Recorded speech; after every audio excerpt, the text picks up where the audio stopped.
whoa. Sorry, pal. Eddie! Jen, how's it going? What you got there? I just came from the credit union, and look, they gave me this cool flip book. Jen? The animation is kind of lame, though. I don't think that's a flip book. The numbers in the corner get bigger, but that's pretty much it. Jen, I think that's your checkbook. Oh, that makes a lot more sense. See, here's the drawer information. That's you. The payee, or the recipient of the money, goes here. And your credit union, because it's the financial institution where the check can be presented for payment, is the drawee. The dollar amount goes here, a memo goes here, and this is where you sign to issue the check.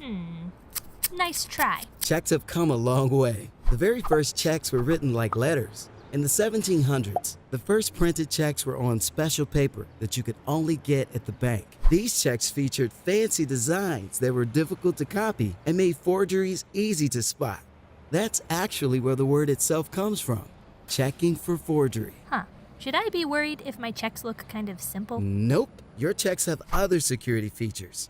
Microprinting, check numbers, and even basic things like writing out the dollar amount help protect you from check fraud. What about these numbers down here? Those numbers identify your financial institution, your account number, and your check number.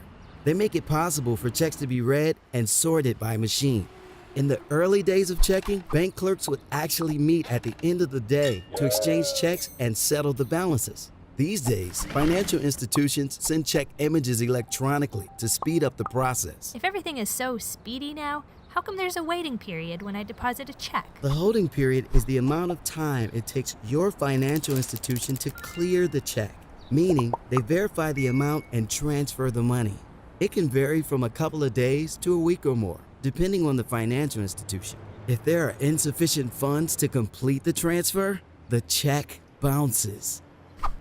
Not literally, Jen. Eddie, do you think checks are going to be around for much longer? They seem kind of old-fashioned, especially compared to stuff like debit cards and automatic payments. Checks aren't as popular as they once were, but they're still in use for things like payroll, rent, and utility bill payments. So knowing how to write a check and understanding the holding period is still an important part of balancing a checking account. Gotcha. Thanks, Eddie. You got it. Seriously, you gotta stop doing that.